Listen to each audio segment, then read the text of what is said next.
respect to Social Security. He's running it, and he's running it like nobody ever even dreamt possible. And it's the 90th anniversary right now of Social Security.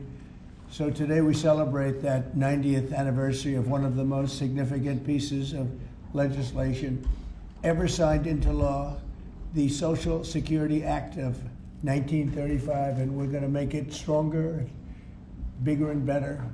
Really doing a job. In the campaign, I made a secret pledge to our seniors that I would always protect Social Security, and under this administration, we're keeping that promise and strengthening Social Security for generations to come. You keep hearing stories that in 6 years, 7 years, Social Security will be gone, and it will be if the Democrats ever get involved, because they don't know what they're doing. But it's going to be around a long time with us. Very much, you'll be surprised to hear some of the numbers. I'm delighted to be joined by the Commissioner of the Social Security Administration, Frank Bisignano. Oh, in the world of business, in fact, I wrote some of the little things down that he's had an amazing, he was Chief Operating Officer of JP Morgan Chase. He worked for Jamie Dimon, and Jamie Dimon said that he was amazing. So think of that, Chief Operating Officer, JP Morgan Chase, had a storied career. Then he went to First Data. For those in the business, you'd know it's the largest payment company anywhere in the world. And worked for Henry Kravis, and it was in big trouble. He took it over as CEO. He made it incredible. They merged with Fiserv, and he became CEO of that, and that became extremely successful. I was in Milwaukee. I guess they have the Milwaukee Arena, and where we had some good success and some good speeches. But he's a really legendary guy, and he wanted to do this. I mean, he just wanted to straighten out Social Security because he loves our country. And what he's done in a few months is amazing. Almost 60 million American seniors rely on Social Security for peace of mind and a life of dignity and retirement. These Americans paid into the system, and they deserve leaders in Washington who are going to protect the benefits they've had and protect Social Security. Under Biden, Social Security went down like nobody's ever seen. It deteriorated. There's never been anything like it. The 4 years of Biden were very, very destructive. It couldn't have gone on much longer. Social Security was going to be destroyed. It was being destroyed. The average call wait time reached an all-time high of more than 42 minutes. Field office wait times were at 32 minutes, which is unheard of, and the disability claims backlog was the longest ever in recorded history. In other words, it was run just like the country was run. It was run really badly. But I'm pleased to report that under our leadership, and Frank in particular, the changes he's made and what he's done is sort of a miracle. Sort of like what happened with the country as a whole. Field office wait times are now down 30% since last year, and it looks like it's going to a total record number. And the record was set in a long time ago when the world was a lot different place. We're gonna beat that record. Call wait times are down 73% while serving twice as many customers per day.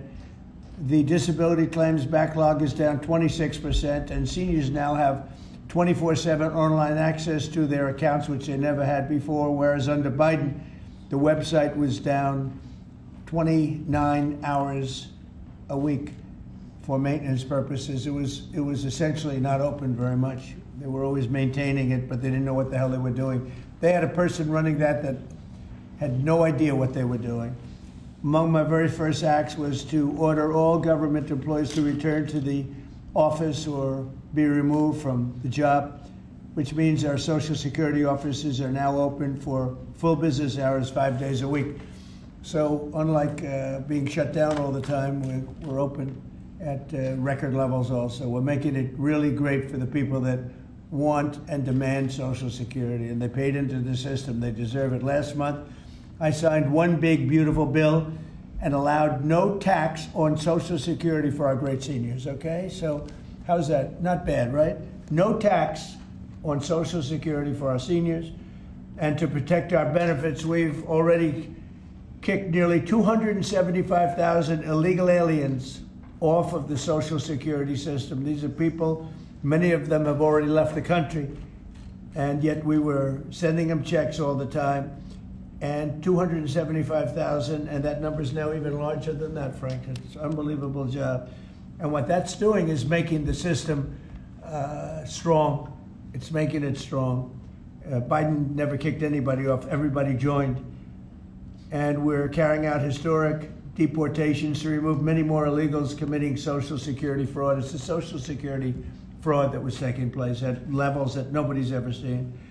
We cleared 12.4 million names listed in the Social Security database over 120 years of age. Think of that. So we had 12.4 million names where they were over 120 years old. Is that right? That's a hell of a statement. I have a feeling, Dan, that's not really really didn't happen, did it? So you have 12.4 million names listed in the Social Security database that were over 120 years of age, meaning you were breaking records, because I've never heard of anybody at 125. There were nearly 135,000 people listed who were over 160 years old, and in some cases getting payments. So somebody's getting those payments, and we're after that. We're also fighting the menace of inflation to make life more affordable for American seniors, and we've ended Biden's inflation nightmare. So we had the worst inflation in the history of our country, and now our inflation is down to a perfect number, a beautiful number, hardly any at all. And yet our country is taking in tens of billions of dollars and trillions of dollars, actually trillions of dollars in tariffs. You know all about it. It's been amazing. They say, why are we taking in so much money? Last week they found $29 billion and they couldn't figure out where it came from. I said, check the tariff shelf. And they said, how did you know that's where it came from? We're taking in billions and even trillions of dollars in tariffs, paid by other countries who, frankly, were taking advantage of us for many, many years. And they were doing that to us, but our people didn't know it. We didn't have smart business people. We've ended Biden's inflation nightmare and came in below expectations, and yet, again, this past month, we set records. Gasoline prices are way down, and really dramatically, as everybody knows, and energy prices have been going down, other than in certain states where you have Democrat-run states where they put windmills all over the place. Anytime you see a windmill, you'll say, well, they have bad energy costs, and it's happening in New Jersey. I saw that there's a revolution going on in New Jersey. They closed up a nuclear power plant, and they're raising electricity rates by 21, 22, and 28%, something like that. And you're going to have a new governor in New Jersey. I tell you what, you have a good man running in the Republican Party. He'll get them down. But what they've done is they've killed so many good sources of energy for very expensive windmills and lots of other things that don't work. 401ks and retirement accounts are soaring, and the stock market is setting record highs. Almost every day we're going record highs, and yet we're taking in hundreds of billions of dollars in tariffs. So it's turned out that Trump was right and they were wrong. A few smart people knew what was going to happen. A few of us were right. So we're going to keep the fighting going. We're going to make America's seniors every single day. We're going to fight for them. We're going to make them richer, better, stronger in so many different ways. But Social Security is like pretty much the one that we think about, and we love it, and we love what's happening with it. And it's going to be good for 90 years and beyond. Again, you were given only a short period of time. Social Security was supposed to be like down. Had they won the election, Social Security would have defaulted during Biden or Kamala's election, whoever they so chose, two beauties. And now what I'd like to do is ask Frank to say a few words. Again, this is a man with a really storied past. He's one of the most successful anywhere in the world. What he did at J.P. Morgan Chase and what he did for Henry Kravis and all of the others are like legendary stories. And he just wanted to do this. He's making about a tiny fraction, I would say, a tiny fraction of what you used to make, but he didn't care. He wanted to do it. He made a lot of money. and he said, I want to run that system. I want to put it back on track. And he's got an unbelievable talent over there. It's like a different place. So Frank, would you say a few words, please? Sure. Thank you. There's less than 1%, tiny fraction, sir. Is that what it is? Less than one? That's a tiny That's fraction. an honor. It's an honor. It is an honor. And I'd like to start off by thanking the President for his tireless effort in running the country, in what he's done across the country, meeting every commitment. And, you know, I see it directly in the big, beautiful bill, the opportunity that it's brought to seniors. But his effort on every commitment, delivering against it, and delivering on world peace tirelessly. I'd like to also thank him for my opportunity. You know, he's teasing me, I'm teasing him about the economics of the job. But the reality is to serve 300 million Americans, which is what Social Security serves, is a tremendous honor. And him putting that faith in me and building what I believe, and I think I have a right to say it, is the best leadership team ever assembled in the White House and in the cabinet. So that's my great honor. So I come here and get the opportunity to serve the American public in a manner that I never imagined in my life. And what we found was the opportunity to fix a foundation. The reality is, people talk about 72 beneficiaries. I talk about over 300 million Americans with a Social Security number that we must protect through the system. And when you look at what we talk about in eliminating Social Security numbers that were live in the system, they could carry fraud through the whole system. So the first thing was root out fraud, waste, and abuse. But while doing it, the best way to be more efficient is provide more accurate payments and better service. And you heard the numbers. I think the most staggering number is that we had a website that was down 29 hours. This will be a digital-first agency, and we are building my SSA accounts. That's the digital account. And we have a bold goal of 200 million Americans to have a digital SSA account by the end of next year. It will happen. Just like we had a bold goal of single-digit wait time on the calls when they were at 40 minutes. And we did that. This is my 100th day. We did that within 90 days, right? Get the web up and running, bring technology to our field offices, use digital presence to answer and serve the American public.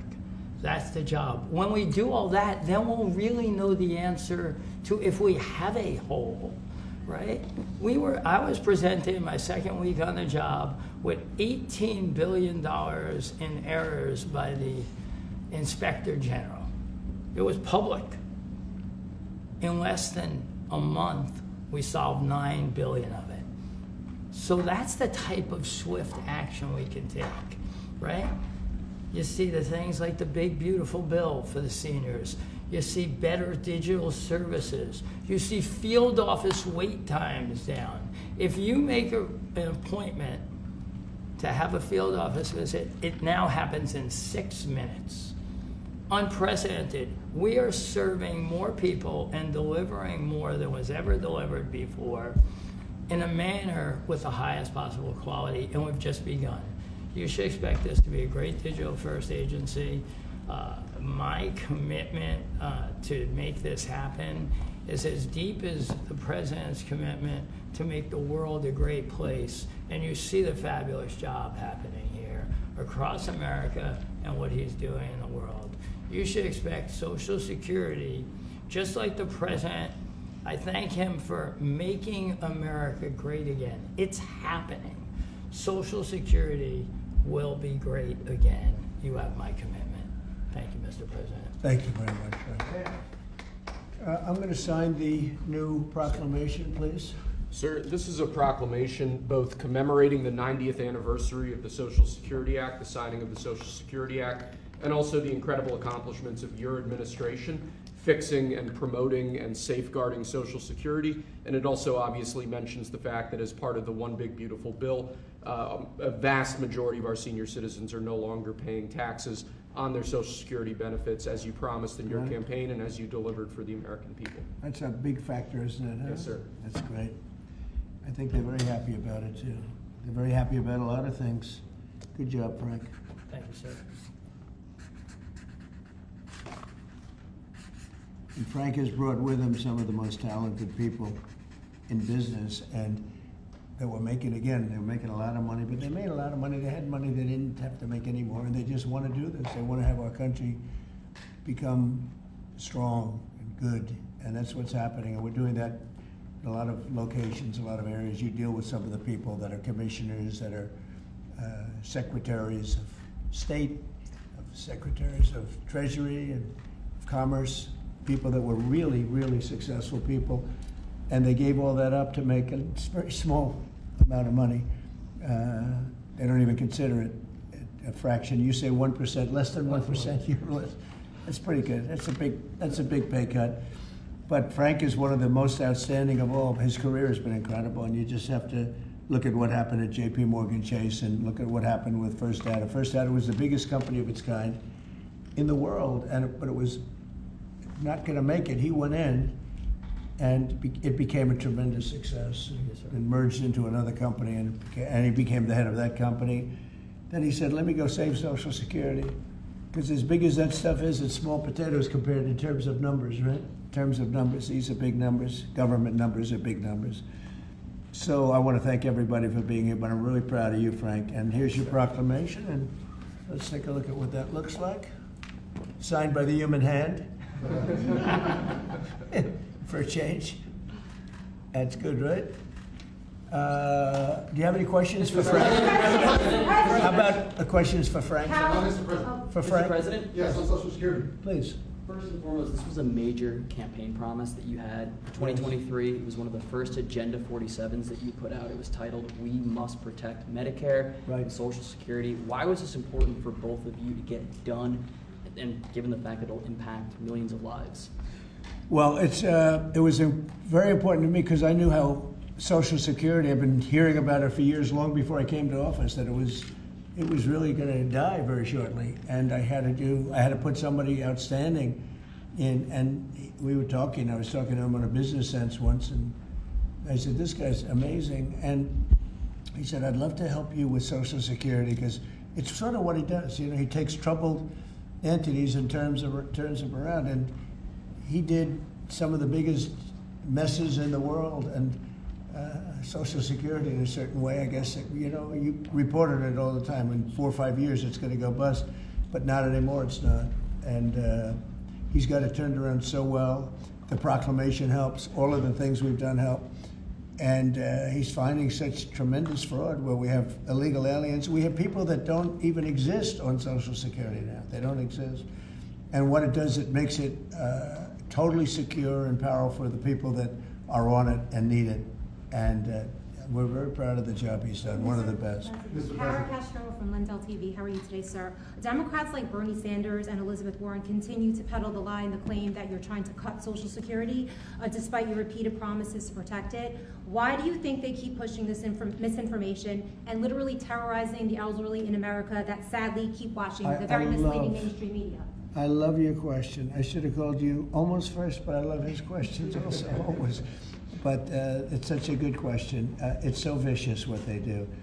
Elizabeth Warren said she was an Indian. We call her Pocahontas. She's a liar. She lied her whole career. Based on the fact that she was an Indian, she was able to get into certain colleges, get certain jobs, get into certain universities to work there. She's a liar and a mean person. She's a nut job.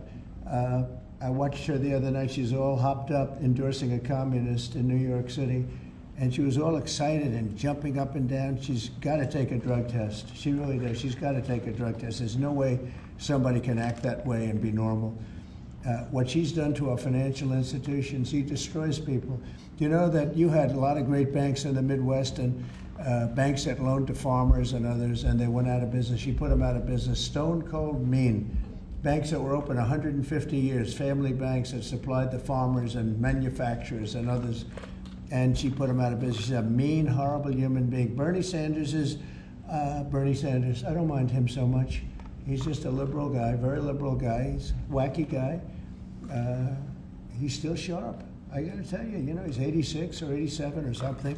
He's still sharp. You compare that to Joe Biden, it's, sort of what happened. So I don't mind Bernie Sanders. With him, you know what you're getting. You're getting a guy, he's a nasty guy, but he's somebody that, I don't know if I call it a fastball, but he's able to throw the ball pretty well. He's okay. I watched him the other day. He was totally on the opposite side of things. I will say this, the biggest issue right now, and an issue that's really taken hold, is crime, stopping crime in the cities, and the Democrats are fighting the stopping of crime. So I think that's like men playing in women's sports is okay, or transgender for everybody okay, but this is a bigger issue. This is the biggest of all issues. Crime is rampant in D.C., it's rampant in our generally blue-run cities, and they've got to do something about it, or they're never going to win another election. And instead of calling me a dictator, they like to say Trump's a dictator. Trump's a dictator. Well, I had calls from many, many friends, including Democrats. I have a lot of Democrat friends, but they're normal people. And they were thanking me so much for what I'm doing in D.C. They feel so safe already. And at the border, we had 0 people come in, and this is done by a liberal group. They're the people that do it. I have nothing to do with it. 0 people in 3 months. We had 0, 0, and 0 for 3 months. And last year we had millions of people pouring in from all countries, from jails, from drug addicts, gang members, drug dealers by the thousands and thousands. 11,888 murderers, half of whom committed more than one murder. They flowed into our country, and for the last 3 months we had none. And I didn't remember when Joe Biden used to always go, I need legislation. I had no legislation. I just said we're closing the borders, and the whole world understood it because they respect your country again. They really respect this country again. They didn't respect it. When he said it, it didn't mean anything. But now they know it meant a lot. And Mexico does what we tell them to do, and Canada does what we tell them to do, because we had the 2 borders. We have the northern border, the southern border, and they were both horrible. But now it's some people say it's a miracle. Well, what Frank has done with Social Security also is something very special. But what we're doing with crime, which will be your next question, I guess, that's because everyone's they're afraid. Half of the people here, maybe all of the people here, most of you live in D.C., you are petrified to go out, and you're liberal, and if you're liberal, you're going to have to change. You're Democrats, you're going to have to change your ways. So we will have crime under control very shortly in D.C., but they're record numbers, and sadly, what I guess the mayor did, but whoever it was, they asked the numbers to be fudged so that it would show less crime than the fact. The fact is, it's worse than it's ever been, and we will have it just like we did at the border, where the borders are totally in great shape right now, the best ever, record-setting shape. We'll have the crime situation solved in D.C. very soon. And we're also going to beautify the city. We have a beautiful city, but you can't have graffiti, and you can't have roads with potholes, and you can't have the medians, the dividers in the roads falling down on the street. We're going to be beautifying the city, making it really beautiful. We're going to be getting the criminals the hell out of here. We don't want the criminals in Washington, D.C. Mr. President, one on your Putin meeting and then one on D.C. crime. Are you prepared to offer Vladimir Putin access to rare minerals to incentivize him to end the war? We're going to see what happens with our meeting. We have a big meeting. It's going to be, I think, very important for Russia, and it's going to be very important for us, and important for us only that we're going to save a lot of lives. Look, we have, we're not paying any money, as you know, to Ukraine. We're supplying equipment. We're being paid 100% plus for that equipment by NATO. And I got NATO up from 2% to 5% of GDP. They now have billions of dollars. NATO is a very rich group of countries, and we make the best military equipment anywhere in the world by far, and they're buying our equipment, and they're paying 100% for the equipment, 100%. In fact, they owe us about $2 billion now. They're going to send a check Another one was sent recently for $1 billion. So we're not spending any money anymore. Biden gave him $350 billion, got nothing for it. And if you look, and by the way, we also signed a rare earth deal where we get, years of rare earth to get our money back, the money we spent. But what I'm really doing this for is to save thousands of soldiers a week. You have Russian soldiers, you have Ukrainian soldiers, and then you'll have missiles dropped into various cities and towns in Ukraine. And they're losing last week they lost 7,251 people, mostly soldiers, Russian and Ukrainian soldiers. I'm doing it for that reason. We have a meeting with President Putin tomorrow. I think it's going to be a good meeting, but the more important meeting will be the second meeting that we're having. We're going to have a meeting with President Putin, President Zelensky, myself, and maybe we'll bring some of the European leaders along, maybe not. I don't know that it's going to be very important. We're going to see what happens. And I think President Putin will make peace. I think President Zelensky will make peace. We'll see if they can get along. And if they can, it'll be great. I've solved 6 wars in the last 6 months, a little more than 6 months now, and I'm very proud of it. I thought the easiest one would be this one. It's actually the most difficult. We had one war raging, as you know, for 37 years. One in the Congo with Rwanda was raging for 31 years. We solved 6 of them, made peace, not just solved them, we made peace.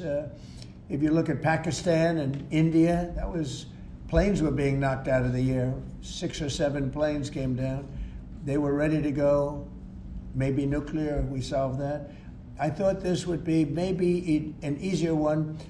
It never made sense, this war. It would have never happened when I was president. If I were president, this war would have never happened. But millions of people have been killed. And I'm there for one reason, to see if I can solve. This was Biden's war. This isn't my war. I want to see if I can stop the killing. Yeah. The rare earths, do you plan to offer him access to that at all? We have great rare earth. We made that as payment for all of the money that we've spent so foolishly in Ukraine. We spent $350 billion. Now Europe spent $1 billion. That's a lot of money. They spent $100 billion. That's a lot of money. But we shouldn't be spending a lot more money than them, and they understand that. And I think that's maybe why we're not spending money anymore. We're not spending any money. They're paying us for everything. So people are shocked when they hear it. They don't even understand. They don't even write about it. But we're not spending money, but we are spending a lot of time trying to get the war solved. If we can get the war solved, we'll be very happy. As far as rare earth, that's very unimportant relative. I'm trying to save lives. And on DC crime, sir, on DC crime. Do you have a message for the Democrat lawmakers like Nancy Pelosi or media who are saying, after living here for many years, that there is no crime and you're trying to start a new news cycle? It's another reason why the Democrats lost the election in a landslide.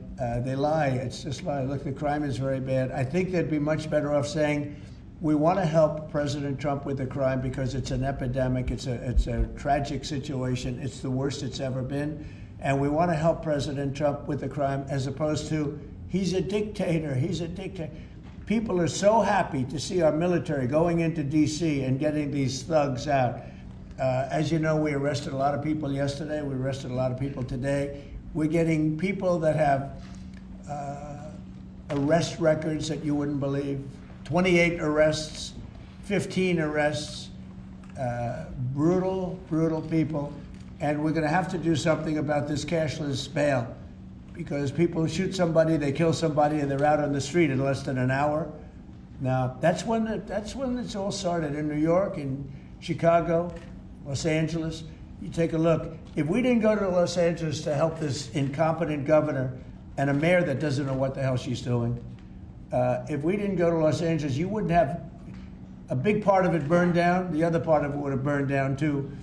You would have not had, I don't think you would have been able to have the Olympics. We have the Olympics. I have a lot at stake with that because I'm the one that got the Olympics. I got it in my first term, and I was saddened because I got it for what would be my third term, okay, which turned out to be second term.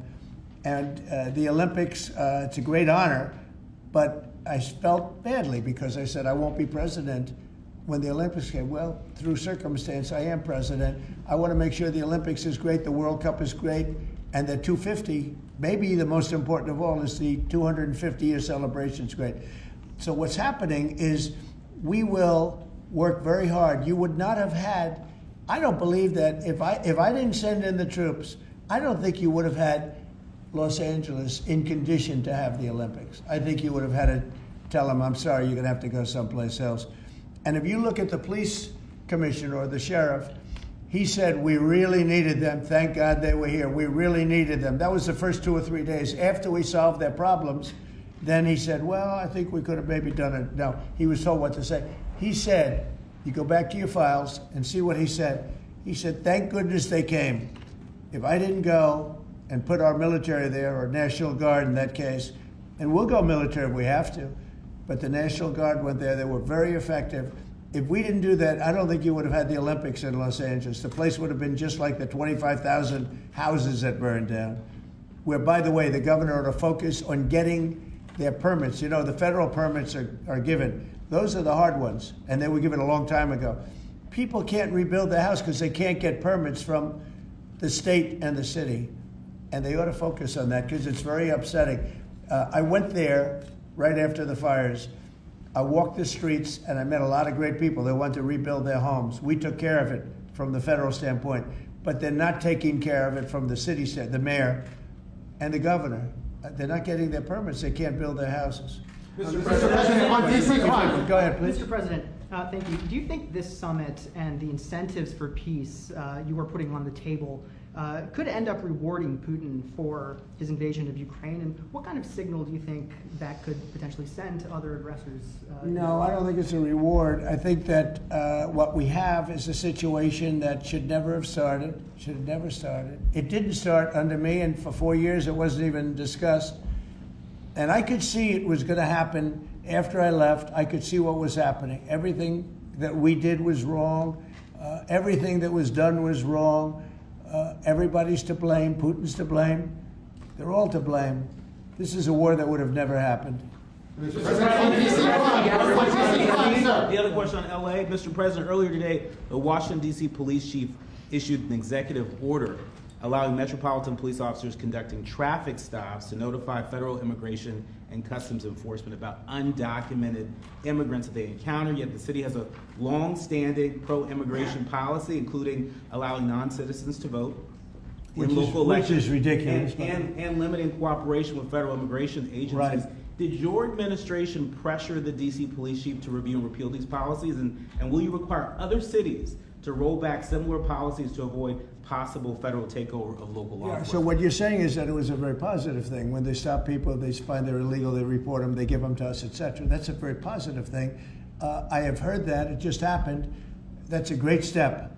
That's a great step if they're doing that. Yeah, I think that's going to happen all over the country. We want to stop crime. I think if the Democrats aren't strong on this issue, they won't be able to do it. I think this is a bigger issue than all of the other ridiculous things that they, like open borders. Well, open borders is bad. Open borders has caused a lot of this problem, allowing millions and millions. I think 24 million people were allowed to come into our country. Many of these people from prisons, from jails, from mental institutions. This was the Biden policy.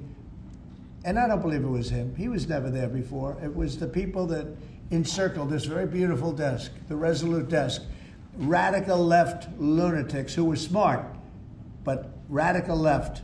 And I'm very happy to hear what you just said, because I've heard that. And Mr. President, on LA, if I may, the mother of a 15-year-old California boy who was briefly detained at gunpoint in a case of mistaken identity.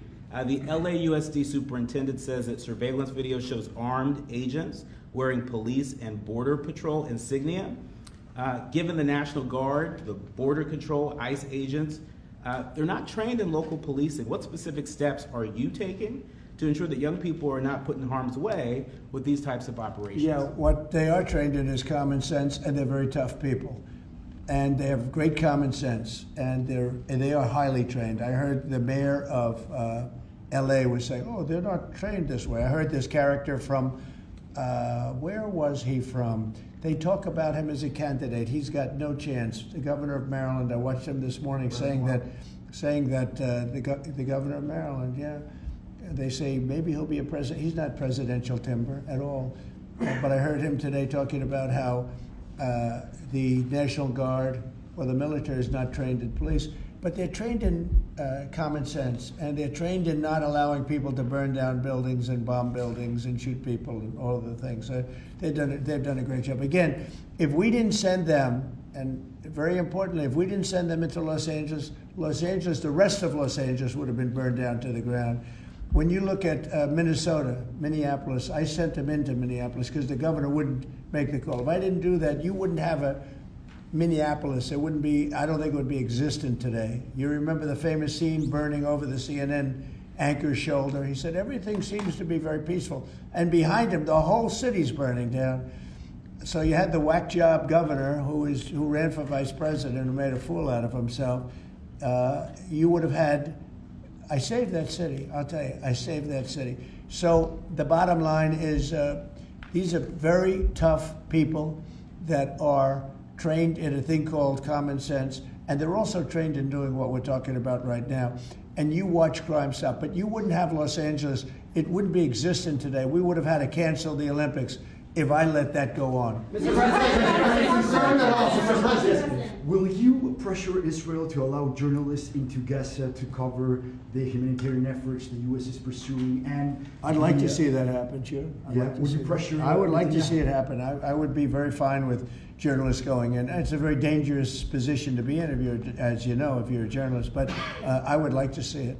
And on tariffs, Brazil, Mexico, and Latin America are getting closer to China, and they say it's partly because of the tariffs you're imposing those countries. Are you concerned them getting closer to China? No, not at all. I'm not concerned at all. They can do what they want. None of them are doing very well, and what we're doing in terms of economics, we're blowing everyone away, including China. We're doing better than any other country in the world right now.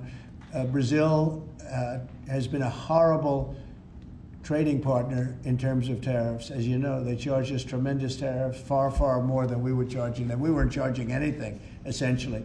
And Brazil has some very bad laws happening where they took a president and they put him in jail, or they're trying to jail him. And I happen to know the man, and I will tell you, I'm pretty good at people. I think he's an honest man. I think what they've done, this is really a political execution that they're trying to do with Bolsonaro. I think that's terrible.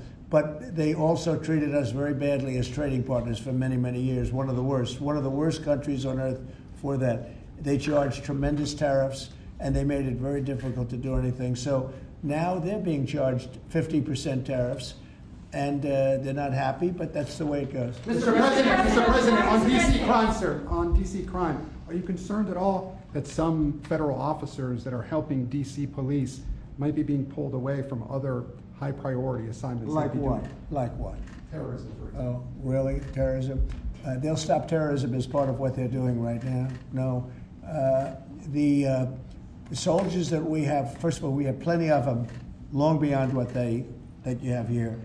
We're just using a very small force. You know, in Washington, D.C., they have thousands of police. They have a lot of police, but the police weren't allowed to do their job. We have a lot of great ones, and you have some that weren't so good, to be honest, but they weren't allowed to do their job. But now they are allowed to do their job, and essentially it's only 2 days, but you look at the numbers already, they're dropping.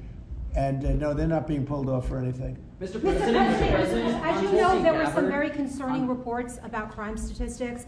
Police are manipulating crime data to downplay crime in D.C. Will the administration release its own crime statistics to counter their misinformation? And will those individuals who are intentionally misrepresenting crime data and fudging the books, like you said, be penalized for endangering the public? They are under investigation right now. They are giving us phony crime stats, just like they gave other stats in the financial world, but they're phony crime stats.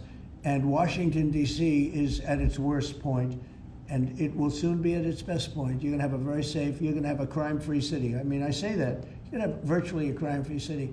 And these are strong men, but the criminals are strong men and women, but they're strong men. And these are people that don't play games. We're not playing games. These are criminals we're dealing with. And they treated people. They took one of the people that worked for us the other day. You saw the beating, the pounding, 10 against 1, and they pounded the hell out of him. He's lucky to be alive. He's barely, almost killed. And we're not going to have that happening, please. Tulsi Gabbard declassified more documents last night related to the Russiagate Good. hoax. She's doing a great job, by the way. That was another fake story. I'm very happy with the job she's doing. That's right. They declassified some terrible documents talking about Democrats and what they did. Yeah. Radical left lunatics. It showed that then DNI James Clapper sent out emails to IC officials saying that it would be a team sport to push then the debunked 2017 ICA report, and that it might need them to compromise on their normal modalities. What's your reaction to the latest declassification, and in your view, sir, what does real accountability look like for the players It's involved? incredible what we're finding. Absolute proof of guilt. And we'll see what happens. But Clapper and Comey and that whole group of criminals, they're criminals. And they made it very tough. You know, they did the fake Russia witch hunt that lasted for 2 years. And I got totally exonerated. There was no doubt about it. They should have done it in 1 day, not 2 years. But it was a whole scheme to try and demean Trump so that I couldn't win an election. And that is a criminal group of people. They're sick people, and they're criminals, and they should be taken care of. Mr. President. Does Putin have a strong hand tomorrow? Well, he came to our country, and I heard CNN fake news talking about that was a big win for him. Normally, he would say the opposite, but they said, oh, it's a big win that he came here. Normally, he would say the opposite, you know, he came here.